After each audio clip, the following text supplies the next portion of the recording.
સૌ બહેનોને મારી વિશેષ વિનંતી છે કે તમારો અવાજ આજે મોદી સાહેબ સુધી પહોંચવો જોઈએ કે બનાસકાંઠાની બહેનો ભારત માતા કી જય બોલે છે। સૌ લોકો મારી સાથે બંને હાથ ઉઠાવે, જરા ઉઠાવો બંને હાથ। બનાસકાંઠાને સમૃદ્ધ કરવાના સંકલ્પની મુઠ્ઠી ભીંચી પ્રચંડ અવાજથી બોલીએ, ભારત માતા કી, ભારત માતા કી। મંચ પર ઉપસ્થિત ગુજરાત વિધાનસભાના અધ્યક્ષ, બનાસ જિલ્લા ડેરીના પ્રમુખ અને મારા મિત્ર શ્રી શંકરભાઈ ચૌધરી સાહેબ, सहकारिता मंत्रालय में हमारा साथी श्री कृष्णपाल गुर्जर जी, श्री मुरलीधर माहौल जी, राज्य सरकारना सहकार और कृषि विभागना मंत्री श्री जीतूभाई वाघाणी, श्री ऋषिकेश भाई पटेल, ऊर्जा और पेट्रो रसायन मंत्री गुजरात सरकार प्रवीण भाई मारी, वन અને पर्यावरण विभागना राज्य कक्षाना मंत्री श्री स्वरूपजी ठाकुर, खादी ग्राम उद्योगना मंत्री, सुजुकी R&D सेंटर थी आवेला बन्ने एमना डायरेक्टर श्रीओ श्री शिव मंगल तोमर जी, मोहिते पाटिल धैर्यशील जी, बहन पूनमबेन माडम जी, भरत सिंह जी डाभी, श्री भूमारे संदीपन राव, श्री नरेश बंसल जी, श्री लहर सिंह सिरोया जी, भारत सरकारना सहकार सचिव आशीष कुमार भूटानी जी, श्री परबत भाई पटेल, बनासकांठाना अपना भूतपूर्व संसद सभ्य श्री दिनेश भाई अनावाडिया, केसी पटेल, शिवजी भाई ढोरकिया, अशोक भाई चौधरी, મહેસાણા જિલ્લા ડેરી અને અમૂલના ચેરમેન હરિભાઈ ચૌધરી, આપણા પૂર્વ સંસદ સભ્ય અને આજે બનાસકાંઠાની આ વીર ભૂમિ પર મારી સામે ઉપસ્થિત, જેમને ગલબા કાકાની પહેલ પર બનાસકાંઠો બદલી નાખ્યો, એવી મારી બનાસકાંઠાની સૌ બહેનો, માતાઓ અને મારા ખેડૂત મિત્રોને મારા રામ રામ પ્રણામ। આજે બનાસ ડેરીની કેટલીય નવી શરૂઆતોનું ભૂમિપૂજન અને લોકાર્પણ અહીંયા આજે મને કરવાનો મોકો મળ્યો। બનાસકાંઠાની અંદર ગલબાભાઈએ જે યાત્રા શરૂ કરી, ये यात्रा धीरे धीरे धीरे વધતા વધતા 400 રૂપિયાનું दूध भरातु एमांथी 24,000 करोड़ना वेपार सुधी पहुंची जे। 24,000 करोड़ना। અને અહીંયા બહેનો બેઠી છે, હું દેશભરમાં જ્યાં જાઉં છું ત્યાં કહું છું કે ગુજરાતની બહેનોએ ગુજરાતના ગામડાને સમૃદ્ધ કરવાનું કામ મારી ગુજરાતની માતાઓ બહેનોએ કર્યું છે, એમને આગળ વધારવું છે।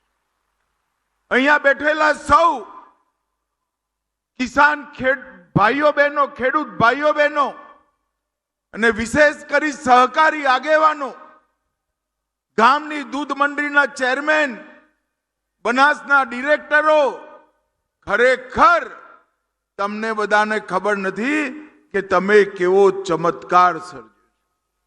24,000 કરોડની એક કંપની ઊભી કરવી હોય તો કોર્પોરેટને પણ પરસેવા છૂટી જાય।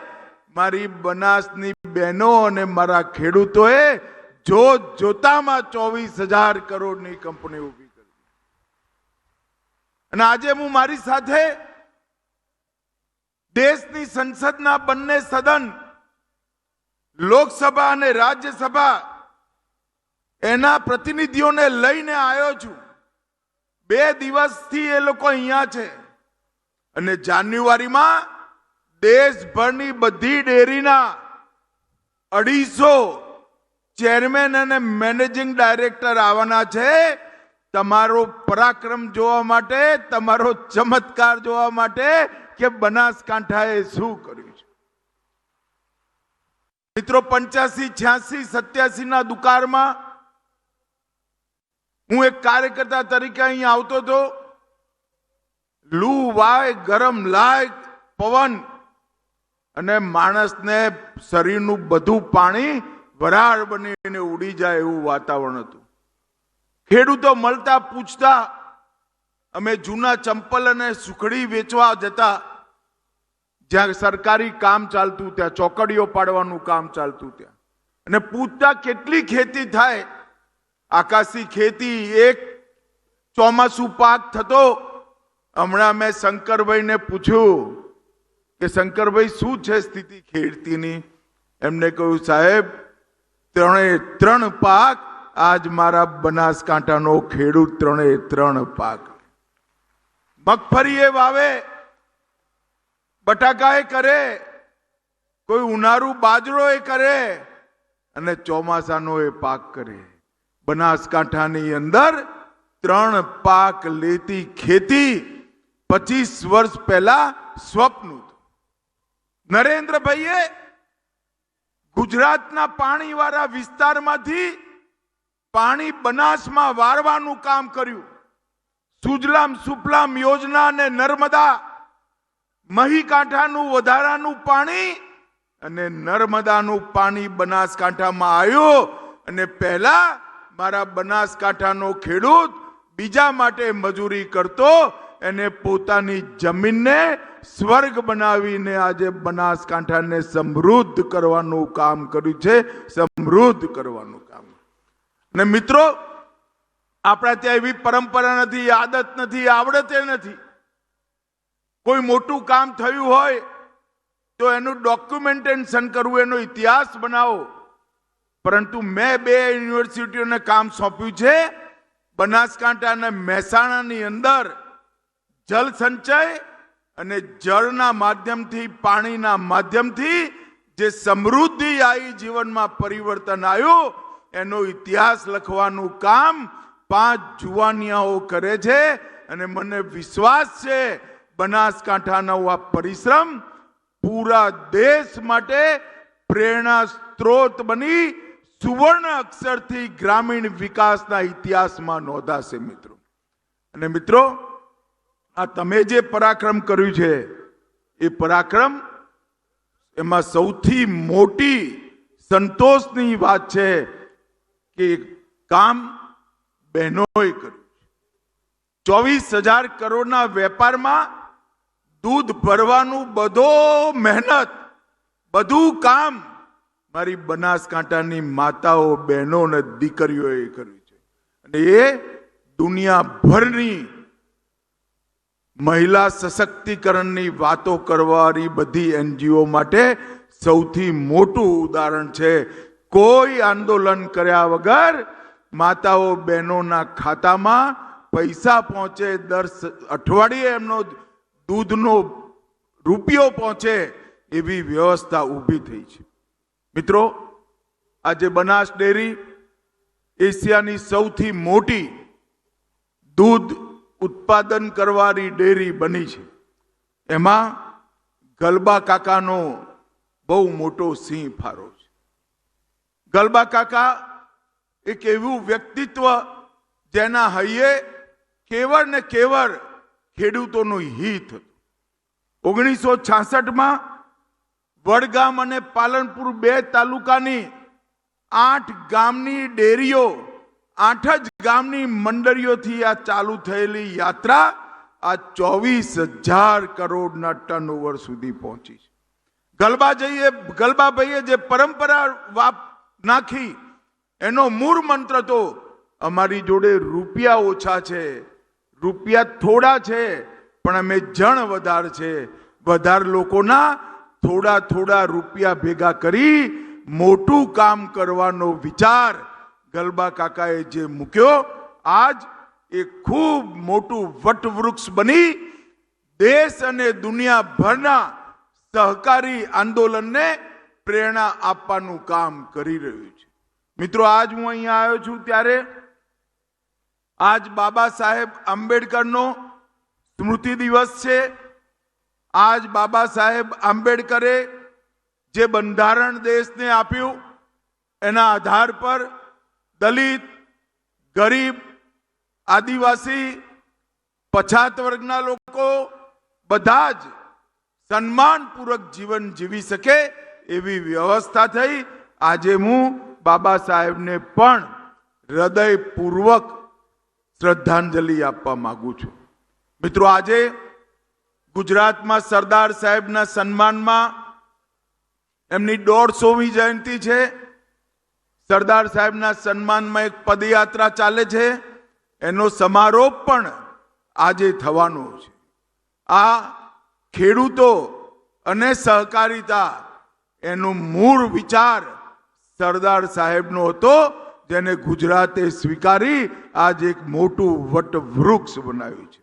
મિત્રો, આજે અહીંયા સીએનજી પ્લાન્ટનું ઉદ્ઘાટન થયું, મિલ્ક પાવડરના પ્લાન્ટનું ઉદ્ઘાટન થયું, આધુનિક પ્રોટીનના પ્લાન્ટનું ઉદ્ઘાટન થયું, હાઈટેક ઓટોમેટિક પનીર પ્લાન્ટનું પણ ઉદ્ઘાટન થયું અને બનાસ ડેરીએ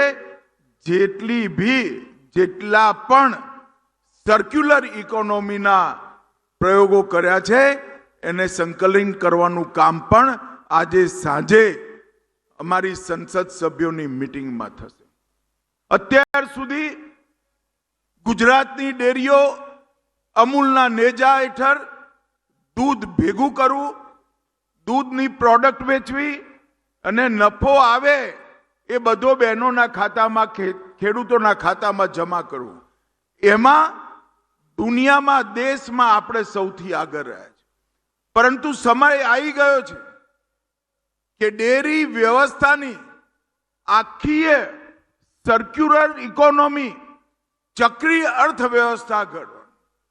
ગાયનું ગોબર, ગાયનું ને ભેંસનું છાણ 1 ગ્રામ પણ બગડે નહીં, એમાંથી ખાતરે બને, એમાંથી ગેસે બને અને એના પૈસાએ પાછા તમારા ત્યાં આવે. દુનિયામાં અનેક પ્રોડક્ટો એવી છે જે હજી ભારતમાં નથી બનતી. હું આજ અમૂલના ચેરમેન અને શંકરભાઈને, અશોકભાઈ ચૌધરીને, શંકરભાઈને લિસ્ટ આપીને જવાનું છું કે આટલી વસ્તુઓ પર ઉત્પાદન આપણે વધારવું પડે, એમાં ભાવ વધારે મળે છે અને દુનિયામાં એનું બજાર પણ છે. અગર આપણે સાદું દહીં, ઘી, પનીર બનાવવાની જગ્યાએ આ વસ્તુઓ બનાવીએ તો આપણા ખેડૂતોને એમાંથી વધારે રૂપિયા મળે. આપણે આમાંથી ડેરીની સાથે સાથે જ બાયોગેસ બનાવવાની શરૂઆત, સીએનજી બનાવવાની શરૂઆત, શંકરભાઈએ કહ્યું એ રીતે ગૌ માતા અને પશુધનની અકાળે હત્યા ના થાય, વધ કર્યા વગર કુદરતી મૃત્યુ જે પશુ પામે એના ચામડાનું પ્રોસેસિંગ, આ બધી જ વસ્તુઓની શરૂઆત આપણે આવનારા દિવસોની અંદર કરવાના છે. અને હવે આખી ભારતની કોઓપરેટિવ ડેરીઓ દાણ પણ બજારમાંથી નહીં ખરીદે, એ પણ કોઓપરેટિવ લેવલે જ બનાશે અને દાણ બનાવવાથી જે નફો થાય એ પણ મારી બહેનોના એકાઉન્ટમાં જોડે, દૂધના જોડે જ તમારા એકાઉન્ટમાં પાછો આવશે. આ પ્રકારની આખી વ્યવસ્થા, એના માટેની ટેકનોલોજી અને એના માટેનું ફાઇનાન્સની વ્યવસ્થા ભારત સરકારે નરેન્દ્ર મોદી સાહેબના નેતૃત્વમાં કરી છે. 3 કોઓપરેટિવ ખેડૂતો માટે બનાવી, બીજની ખેતી કરવાની, ઓર્ગેનિક ઉત્પાદનોના માર્કેટિંગની અને દુનિયામાં ખેતીનો માલ સામાન એક્સપોર્ટ કરવાની. અને 3 કોઓપરેટિવ આપણે ડેરી ક્ષેત્રમાં પણ જે રાષ્ટ્રીય સ્તર પર બનાવી છે આ 6 કોઓપરેટિવ થઈ સમગ્ર ખેતીનું કામ, પશુપાલનનું કામ, ચાહે ચીજ બનાવવાનું હોય, दूध વેચવાનું હોય, વે પ્રોટીન બનાવવાનું હોય, ડેરી વ્હાઇટનર બનાવવાનું હોય, ખોવા એટલે માવો બનાવવાનો હોય, આઈસ્ક્રીમ બનાવવાનો હોય, બેબી ફૂડ બનાવવાનું હોય, તેલનું પેકેજિંગ કરવાનું હોય, લોટ બનાવવાનો હોય, મધ બનાવવાનું હોય, કોલ્ડ સ્ટોરેજ બનાવવાનું હોય, બટેકાની ચિપ્સ બનાવવાની હોય, એના બીજ બનાવવાના હોય કે પશુના આહારનું ઉત્પાદન કરવાનું હોય, આ બધી જ વસ્તુ ડેરીની ઇકોનોમીની અંદર એના નફાને વાળી એ પશુપાલકના ખાતામાં જાય એ માટેની જડબે સલાક વ્યવસ્થા કરવાનો ભારત સરકારનો પ્લાન છે. અને હું આજે બનાસ જિલ્લાના આટલા બધા પશુપાલક ભાઈઓ બહેનોને વિશ્વાસ આપીને જાઉં છું કે 5 વર્ષની અંદર દૂધના વધારે ઉત્પાદનથી તમારો નફો વધે એ જુદો, અત્યારે જેટલું દૂધ છે એટલા દૂધમાં 5 વર્ષની અંદર 20% વધુ તમારી આવક આ સર્ક્યુલર ઇકોનોમીથી, ચક્રીય વ્યવસ્થાથી વધે એ પ્રકારનું ડિટેલ પ્લાનિંગ અમે કર્યું છે. અને આજે એ આપણા સૌના માટે, મારા માટે પણ, કારણ કે હું ગુજરાતનો છું, આપણા સૌના માટે સૌભાગ્યની વાત છે કે ડિટેલ પ્લાનિંગનું મૂળ બનાસ ડેરીના હેડક્વાર્ટરમાં નંખાવાનું છે. ત્યાં આગળ જ મીટિંગ છે અને અહીંયા જે નિર્ણયો થશે એ બનાસકાંઠાની જેમ આખા દેશના પશુપાલકો અને ખેડૂતોની આવક વધારવાનું કામ થશે એનો મને વિશ્વાસ છે. મિત્રો, આપણે દરેક ગામની ડેરીને માઇક્રો એટીએમ પણ આપ્યું છે, એનાથી પણ શોષણ અટક્યું છે અને આવનારા દિવસોમાં એનાથી ફાઇનાન્સની પણ વ્યવસ્થા આપણે કરવાના છે. મોદી સાહેબે શ્વેત ક્રાંતિ 2માં અનેક મોટા લક્ષ્યો આપણા માટે નક્કી કર્યા છે.